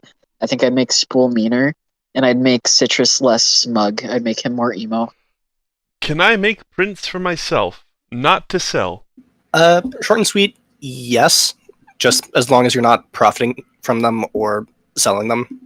Is there a relation between parasites and what an infected object will turn into? I think I know what this question is trying to say.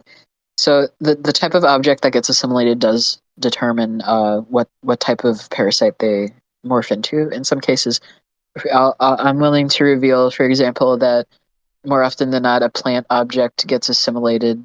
Someone with a plant cell genetic makeup, that they will turn into a hive core, and we do see that with carrot. Most Easter eggs have very specific conditions in order to morph into what they are for the object to have to meet first, and that's why they're so rare. We might reveal the other conditions in the future, but for now, we'll let you have the hive core condition, and you guys can chew on that one. Will Book 2 have new characters? So I will confirm Book 2 will have new characters. New main characters, yeah. It's going to be a while before we get to Book 2. But if you're looking forward to new main characters, then yeah, for sure. This is for everyone. What is your favorite food? All of it. Food is a delicious experience. Boiler thinks that anyone who feels shame about enjoying food should get over themselves. Food is delicious. Try everything. Try every culture's food. You might be surprised. What's my favorite fucking food? I guess it's like the Dairy Queen flamethrower from fucking Dairy Queen. Yes, when I called you the Dairy Queen warrior at the beginning, I nailed it. See, we call that foreshadowing. I hung out with like a few of the people in this call once in like real life, and I made them try it. I haven't gotten to eat it in so long because I moved away from where that was, and they don't have that over here. I'm so fucking pissed. If I had to say another thing, I guess it would be like I hope I'm pronouncing this right because I've never heard it be said out loud. I like poke bowls. Poke? The deconstructed sushi bowls, I really like those. Korean barbecue, spicy pork belly forever. I really like seafood, mostly of like almost all kinds, like crabs, lobsters, mussels, clams, squids, scallops. I will eat kelp itself. Like, I just really like seafood in general. Pizza. Just like any kind of pizza. Any pizza? Not Brazilian kinds of pizza. I was about to ask. the ones with the fucking M&Ms and corn on them? Nah. They put Hold M&Ms on. on them? Maybe like chicken bacon ranch pizza. No. Yes. No. Yeah. Nasty, ew. For me, it's my mother's butter chicken, no contest, 5 years running. My mother makes the best butter chicken in North America. Alright. Will you make character playlists? I want to. It's likely they won't be individual characters, and they'll be more so, I guess, characters together as groups, and the way that they sort of function with each other. And if I ever do, I guess I'll put them on Patreon, like I said before, as like a public post. You know, just because I think Patreon would be the place that we would do stuff like that. So if you're not following us and you want to see or hear, I guess, character playlists, definitely follow us on Patreon, and we'll probably do that eventually. And last question for the day. Chester, are you bald? What? Well, are you? All right, and that was the Q&A. Thank goodness. Should I I be think it the one was doing the pretty good. outro? It's not my comic. Oh, sure. What we could do for an outro, if you're struggling in it, is that we could just reintroduce ourselves, just like I'm Vinny, I'm Boiler, Chester, etc., etc. This is. I'm keeping all of this in the. Unless I'm not the editor. Okay, editor, edit that one out. I mean, we're just a bunch of guys having fun. We don't have to be super formal about it, do we? That's all the time we're gonna have for today, everybody. So, thank you so much for reading Objectified. I really appreciate the support. I'm every day I'm shocked that it's grown as much as it does, and I can't wait to see. Oh god. Ah! What? Oh, It is I, Who the fuck are you? the real owner of Objectified. I own 72 million% of this company, and I'm here for the Q&A. What? We just asked all the questions. I'm here for the Q&A. Where's the question? Where's the okay. questions? Hold on. This We have. Hold on. We have this. Okay, we weren't gonna ask these, but sorry guys, but we're being held Only up. the question. Okay, if I were to throw Wagyu at a wall repeatedly in an affectionate way, what would happen to him? So I get in this call, and you immediately start talking about throwing meat around. Is that it? Is that what we're talking about here? What is every character's favorite snacks and food? Whichever ones are your least favorite. What is every character's favorite color? Whichever ones are your least favorite. How many characters will die? At least 4 of them. Does Sonic the game exist in Absolutely Objectified? not. Does Citrus's fur change depending on the season? It changes to the most unpleasant gradient you could think of. When will Citrus and Spool kiss? I don't know. No, seriously, when are they gonna die? You. Ice creams or popsicles? Pepsi or Coke? Cats or dogs? Yeah. Which character would have a collection of Furbies? My good friend Joey, obviously. Did Razor have a goth face? I think she definitely would wear Nirvana shirts. I think that bum should get a job. Will we ever learn more about Cattail? Literally, who are you talking about? What ships are canon? The only ship that's canon is the one firing an intercontinental ballistic missile at your house. What will happen if Wagyu eats actual Wagyu? Take a bite out of yourself and find out. What's Fossil's favorite flavor of pen? Asking for a friend. Your friend is in prison for tax crimes. Why? June 22nd, 2032, hit by a bus. Do any characters have allergies towards other characters? Why would any character have such a dumb weakness like that? Can Citrus do a backflip? I know, can you? What is every character's favorite Pokemon? Whichever ones are your least favorite. What do you all think about Octopus? Squid. Why is Citrus built like a Ferris wheel? Why are you, moron? Do you say that Minty is awfully similar to that one cat dunked in milk? I'm gonna dunk you in sulfuric acid if you keep speaking to me like that. What is Razor's favorite type of chips? Whichever ones are your least favorite. Am I gay? Yes, you are. Do humans exist? I don't know, Poindexter, do they? Would bug spray work on infected? Spray yourself with bug spray and find out. What's your opinion on Jif peanut butter? September 19th, 2047, attacked by wild dogs. If you lit dynamite, would they explode? Light your own stick of dynamite and find out for yourself. Who is the silliest creature? Not your favorite, that's for sure. Can Mushroom breakdance? Their pale ass absolutely cannot. What's your opinion on Soup? Oop. Who would you want to be in the Objectified universe? Perfect Alexander from Final Fantasy XIV. Do any of you own a cat? No. Is Among Us a real game in Objectified? Obviously. Is everyone gay? I don't know, probably. Why is everyone gay? Ask that freak Chester. Will there ever be a Friday Night Funkin' mod for this? Yes or no? What would it be called? March 13th, 2025, crushed by a falling boulder. What do you think would happen if I put citrus in a microwave for 5 minutes? Wipe that stupid look off your face and maybe I'll tell you.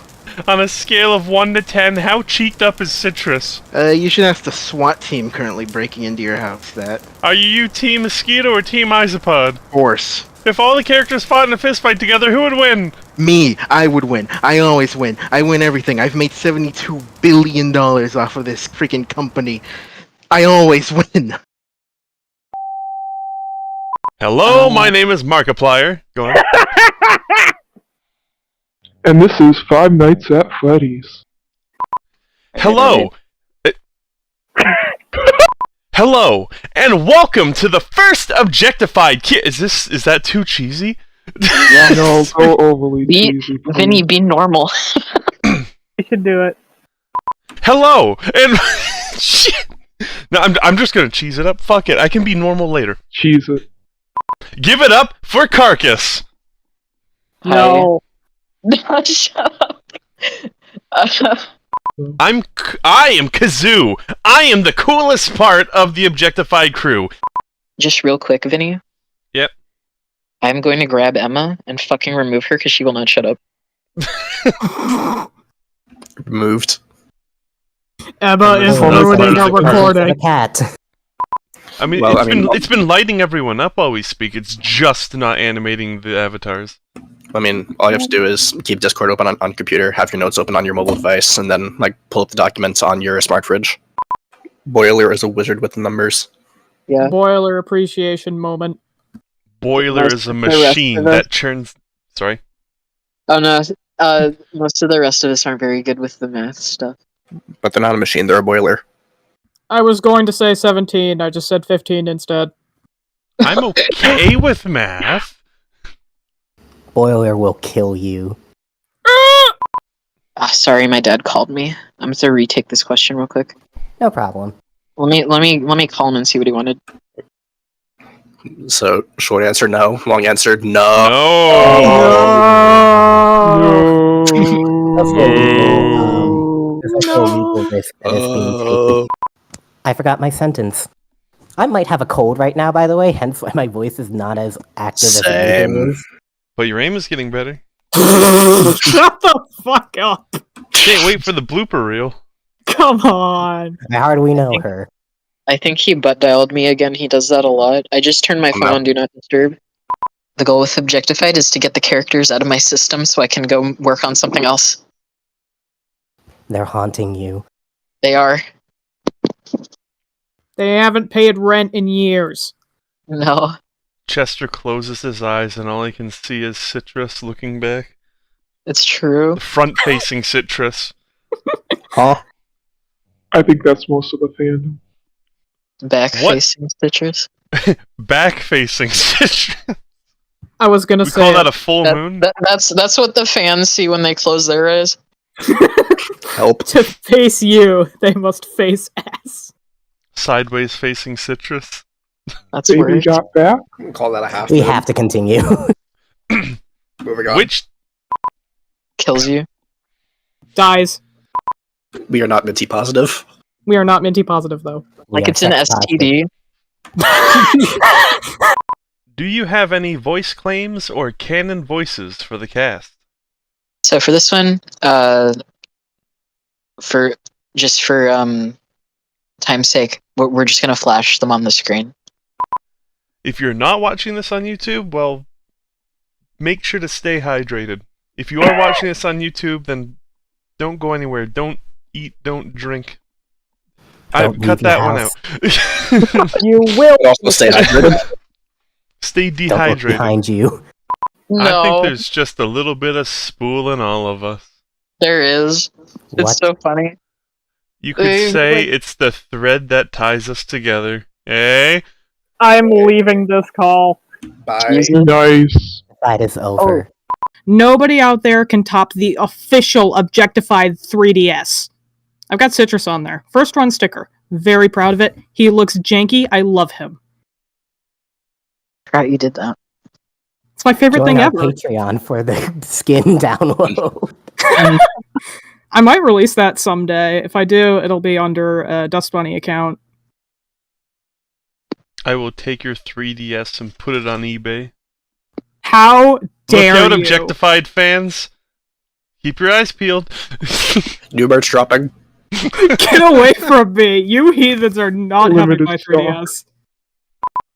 It's German. I wanted her to sound like the medic from TF2. Base. That was not medicine. That was not medicine. That was not medicine. You could say that Wagyu works in the food sector, so to speak. If there were two shoelaces on the moon and one tied the other into a knot, would that be fucked up or what? Are you pot right now? Because I think you're high. Cut that one out. Ender's note, leave that No, one in. leave it in. Ah!